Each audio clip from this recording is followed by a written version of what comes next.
Heads up. Oh, look at this. Perfect. Saved by the bell. Are you guys finished? Because I can come back. No. Or I can just pass and let you go. Is that either way? Good afternoon, guys. Afternoon.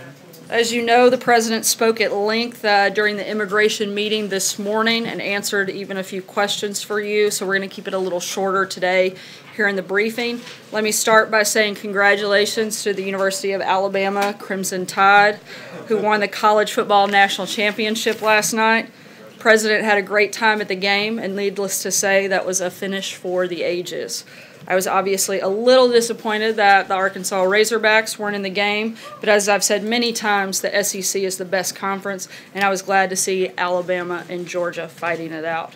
As I said, we're going to keep it short, so with that, I will take your questions. Major.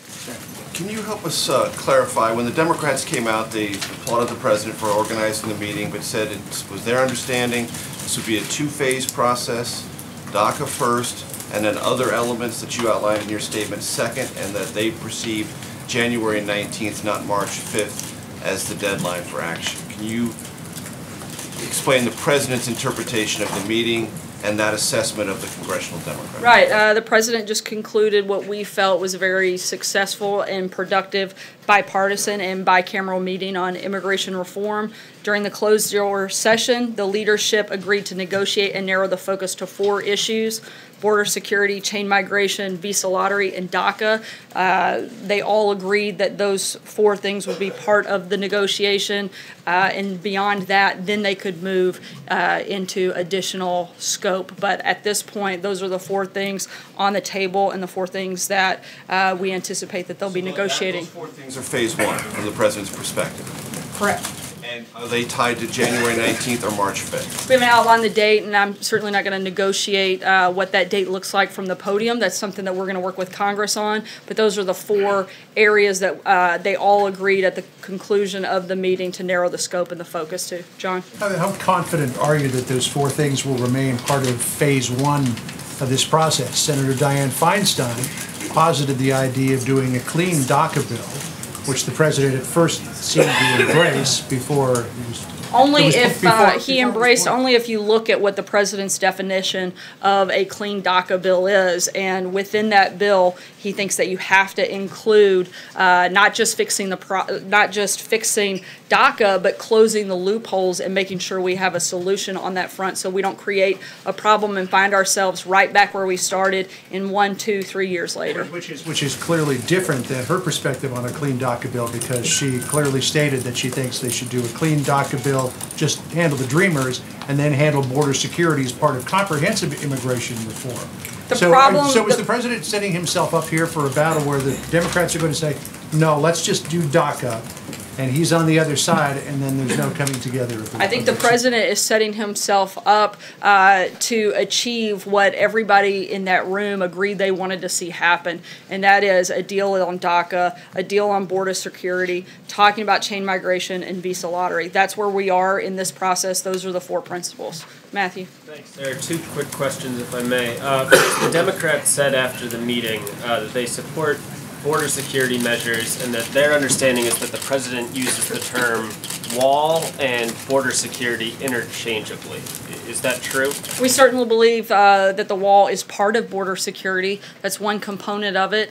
We firmly, again, believe that border security has to be part of this negotiation and part of this deal. So, and then just very quickly, is there any update from the White House on the process of deciding if, and if so, how bump stocks should be regulated? That's something we haven't touched on in a while. Yeah, I know that was something that the ATF was doing a full review on, and we anticipate the results of that to come back, and we'll certainly make a decision once that's been done, but the Department of Justice asked that that take place. Blake? Sarah, thank you. During that meeting, the President also talked about earmarks, saying essentially it could lower the hostility here in D.C. and lead to both sides coming together, but is he not concerned also that it could also lead to runaway spending? Look, the president said you have to be careful with that and you have to have controls on earmarks. The broader point the president was making is that partisan politics have become a big problem in Washington. We've gotten to a place where Democrats and Republicans are fighting more than they're fixing, and he wants to find different ways to bring more and more Democrats and Republicans to work together on legislation to move our country forward, and he threw that out as one suggestion on how we might be able to do that. Is the president expected to, or is he planning on making this an annual event, him going to Davos? And do you have any details on what days, I believe it's a 4-day event, when he might actually go? We're still finalizing the details on exactly when the president will be there. We don't have any commitments beyond this year at this point, but as we said earlier today in a statement, the president will attend, and he welcomes the opportunity to go there and advance his America First agenda with world leaders, and he is very much looking forward to being part of that process. Margaret? Thanks, Sarah. My question, not shockingly, is also on Davos. During the campaign, the Trump campaign made the decision not to go, and I think the concern at the time was that this is viewed by some as a gathering of global elites, so that wasn't the president's campaign message or message to his base. And obviously, you guys your thinking on this has evolved a little bit about who it's a message for and what message you can do, but is this, has his thinking Our thinking hasn't changed at all, just to be extremely clear. The president's message is very much the same here as it will be there, just the same as it was here as it was when he made many stops in Asia. This is very much an America First agenda. The president is still 100% focused and committed to promoting policies that promote strength for American businesses and the American worker, and that's going to be the same whether he's in the U.S. or any other place. What I wanted to ask also is, do you have a fuller picture of that U.S. delegation that you could share with us at this time? We're finalizing the details, but you can expect that a number of senior members of the cabinet and administration will be part of this event. Some will stay for a more extended period of time than the president. Leaders to bilaterals while he's there. Again, we're finalizing the details of the trip. As all those things are locked in, we'll certainly make sure you guys are well aware. Cecilia. Thanks, Sarah. Ivanka Trump praised on Twitter Oprah pretty effusively. She said, "Let's all come together, women and men, say time's up." Is that the message from this White House, the support of this time's up movement?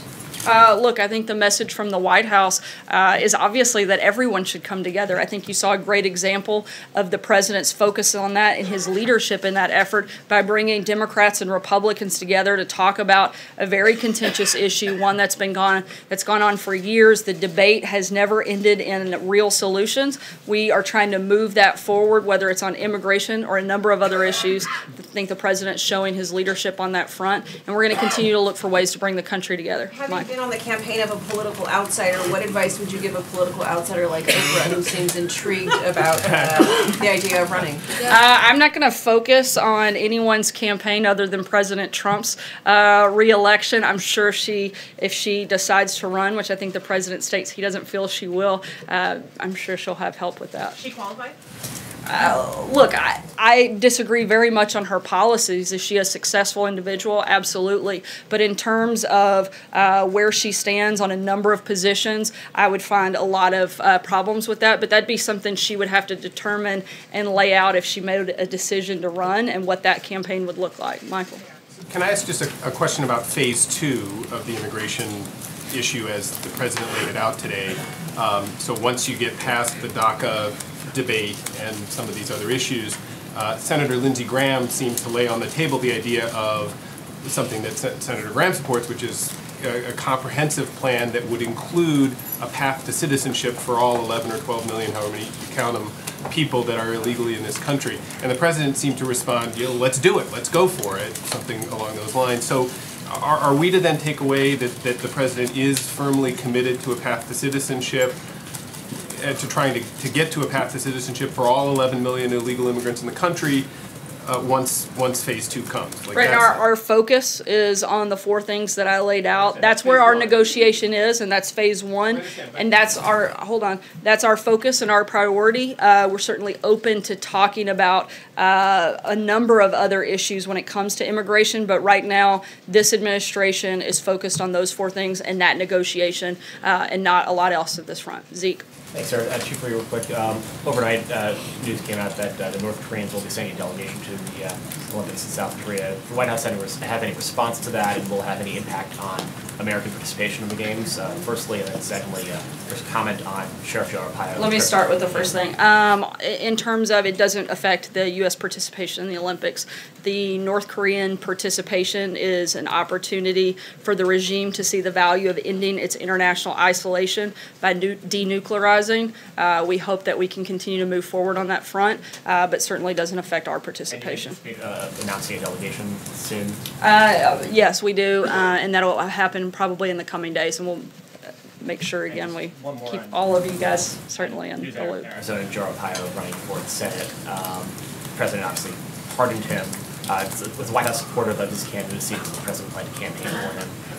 As you know, I can't comment on the specifics of any election, voicing support for a candidate in a race like that. Does the president believe it's appropriate for somebody who's been pardoned for a crime to run for? I'm not going to weigh into the details of that race or make comments on something that would affect that front. Stephen. Thanks, sir. Just to take another stab at Michael's question, can you help us understand the term as the president used it? What does comprehensive immigration reform mean to this White House? Again, our focus, like I told Michael, is those 4 priorities: border security, ending chain migration, ending the visa lottery system, and coming up with a permanent solution to DACA. That's where we're focused, and that's what we're going to be committed to during this negotiation process. As much as the president today seemed to say, okay, let's go on to comprehensive immigration reform the afternoon. As he said, once we get through this process, he said, let's get this deal done, and then we'll take an hour off, and then we'll move on to the next phase of the negotiation. Right now, this administration is focused on those things and making sure we get that deal done, and then we'll move forward from that point. So Jessica? has the president not decided what comprehensive immigration reform means to him? Look, I'm not going to negotiate with you from the podium. This is something that the leadership agreed to, primarily led by Kevin McCarthy and the president in this meeting, that this would be the focus coming out of today. Let's get a deal on this, and then we'll move forward and talk about other things. Jessica? Sarah, on trade, there's a meeting of trade officials, I understand, at the White House today concerning the trade agenda for 2018. How much will trade and trade action, particularly against China, be part of the Trump administration agenda this year? Well, we're going to continue to push for making sure we have the best deals possible, certainly deals that benefit the American worker. When we have specifics on that following meetings that take place, we'll keep you guys aware. But our position is going to be to continue to fight for and push for better trade deals that benefit this country and American workers. Jordan? North Korea, if you can just clarify, in the delegation we're sending, are Jared and Ivanka going? I didn't actually announce the delegation. I said that we would have that announcement in the coming days, and that will be when we release the names of who's attending. Jordan? Thanks, Sarah. It's pretty unusual for us in the press corps to have a front row seat to those kind of negotiations in the cabinet room for around an hour. Whose decision was it to allow the president to witness that entire negotiation, and what was the goal of having us sit there and watch? Just to be clear, you weren't there for the entire negotiation because the deal didn't take place until after you guys left. But I think a number of individuals in the room felt it was a good thing to let you see the cooperation and the conversation between both sides and see how we're working and leading to move the ball down the field and come up with some real solutions. John? Yeah, thank you, Sarah. Going back to the wall, last summer, Governor Gracchus, the head of the Mexican Governors Association, said that when the president started talking about a price tag on building the wall, that meant he'd given up on his idea of making Mexico pay for it. Now, in his remarks in Tennessee and in his recent speeches, the president has talked about the cost of the wall, and there's been no mention of his standard phrase, and Mexico will pay for it. Has the president abandoned the idea of Mexico paying for the wall? No, he hasn't. Phil? On trade again, negotiations on NAFTA will start again. at the end of January in Montreal. Listening to the president in Tennessee yesterday, is he more hopeful? Does he still plan on scrapping the deal if he can't get everything he wants? Look, the president, as we've said many times before, wants to make sure that we have a deal that benefits America and American workers, and we're going to continue through that process and make sure that whatever we do, we get the best deal possible. A little more hopeful than he was 6 months ago? Look, I think the president's always been hopeful that we can get a better deal. I think that's why he ran for president, is to make sure that he's pushing an agenda that helps Americans and particularly helps American workers. And he's hoping to close a lot of those trade deficits and get rid of some of the bad trade deals that we've had in the past. Olivier? Thanks, Sarah. Sarah, when the president declined to certify that the Iran nuclear deal was in the U.S. national interest a couple months ago, he said he needed to see action in Congress and from American allies. Has he seen enough of that action? Senator Corker's under the impression that it's possible that there's been enough progress on the legislative fix, at least, that the president might be willing to not reimpose sanctions. We haven't made a final decision on that, and we certainly will in the coming days, and we'll make sure, once again, you guys are some of the first to know. Peter. Sarah, just to be clear, if the president wants a bill of love, why doesn't he drop the demand for a border wall and deal with the Dreamers alone immediately? Because you have to have a full solution to this problem. You have to make sure that you're taking every step in border security, and you want to make sure that if you fix things on DACA, you don't create and exacerbate the problem and have to deal with it again in a year. The president wants to make sure we have a clean solution to that front, and that's what we're going to do. So what does the president say to young men like 24-year-old Jesus Contreras? He's from Houston. He's a paramedic. He's been working hard in this country to help make other lives better, who are now waiting for Congress to come up with something, or they may get shipped to a country they've never known. He says exactly what he just did in that room. Let's work together. Let's figure this out. I'm leading on this effort and bringing all the members that need to be part of the conversation to the table. And he said he was confident that they would come together and get it done. And so that's what we're going to do. Just a quick one about last night, only because it made. I'm going to keep moving because we're going to be short on time. Chris, go ahead. Sarah, over the holidays, the president terminated the tenure of the members of the President's Advisory Council on HIV/AIDS. Does the president want to see those positions refilled in his administration? We're looking at the different options, and we'll keep you posted if we have an announcement on that front. Steve? Is he going to add any stops to the Davos trip, and is he actually going to address the group there? There aren't any plans for additional stops, and we'll keep you posted on all the details of the schedule. Trey? Thanks, Sarah. Two questions for you. First, does the White House have any reaction to the testimony that was released today by Senator Feinstein's office regarding the Fusion GPS dossier? I haven't had any conversations with anybody specific to that front, so. And if I could follow up on the immigration meetings today, is the president concerned about the differences that Democrats and Republicans have when it comes to defining phrases like border security? They have a lot of things that they agree on, and that's what we're going to focus on. But again, I'm not going to negotiate with you guys. Look, I've laid out what the principles and the priorities are and what all of the individuals in the meeting today agreed to narrow the scope to, and that's what we're going to continue to push for. Jake? Thank you, Sarah. First of all, on border security, we're hearing a lot about immigration. How big of a role, though, does drug trafficking play right now in vis-a-vis the president and Congress? It's certainly a factor. It's one of the reasons that the president is very committed to border security, wants to stop the influx of drugs coming into this country. But surely it's going to be more than just the wall, because drugs are very easily flung over a wall, right? Correct. Border security is more than just the wall. And about the report that Mueller is expecting to be sitting down with the president in the coming weeks. What do you have to tell us about that? The same thing that we've said many times before, that the White House is not going to comment on communications with the special counsel out of respect for the special counsel and its process, but we're going to continue to be in full cooperation with them. Charlie? Thank you, Sarah. A lot of immigration critics believe that a DACA deal by its very nature is considered to be amnesty. Does the White House believe that that is amnesty? No, and we believe that this is an important part of the process, and again, one that we're committed to finding a solution for. Steve? Yes, Sarah. Has President Trump been briefed by President Moon on the negotiations that the South Koreans had with the North Koreans? And what would this White House like to see as the next steps from Pyongyang? I mean, I think certainly the next steps would be denuclearization of the Korean Peninsula is our #1 priority, and certainly what we would like to see.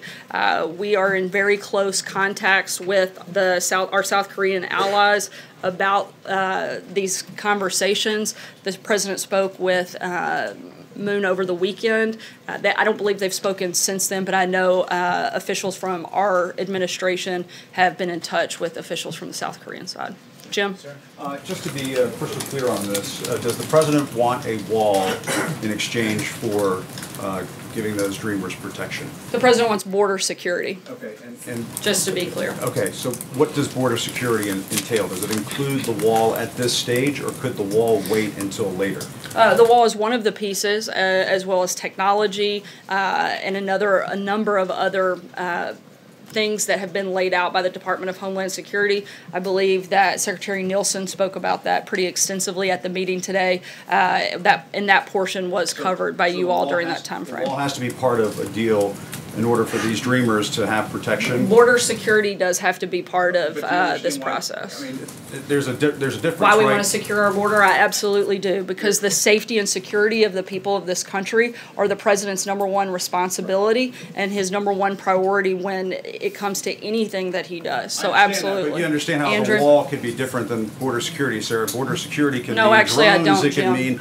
agents, it could mean more fencing. It doesn't necessarily mean a physical And that's part of the wall negotiation that we expect Congress to have. But you understand Democrats are saying that they may not be in favor of this kind of deal, that they're not If going to exchange Democrats the wall aren't in for favor of dreamers. protecting American citizens, then I think we've hit a sad day in American history, but I don't believe that to be the case, because as we heard many of them say as they sat around that table when several of you were in the room, they are committed to border security. They do want it, and most of them have voted for it previously before this legislation hit the floor. So anything different is just... a wall. If they say thanks but no thanks for a wall. Jim, I'm not negotiating with you. I'm going to let Congress take care of that. Andrew?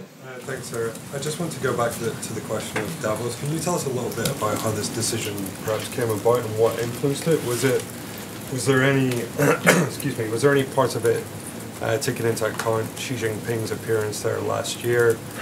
He kind of seemed to take center stage and step into a kind of space that had been left open by the U.S. No, I think it's about the president once again welcoming the opportunity to talk about the America First agenda, and that's what his plan is to do, and that's the main reason that he's going there, is to continue to promote and talk about that with the world leaders that will attend and some of the obviously leaders of the economy in this country.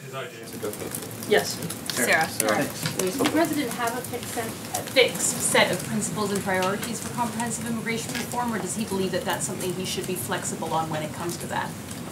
Look, as I've said, I'm not going to negotiate with you guys. We're going to do that with Congress.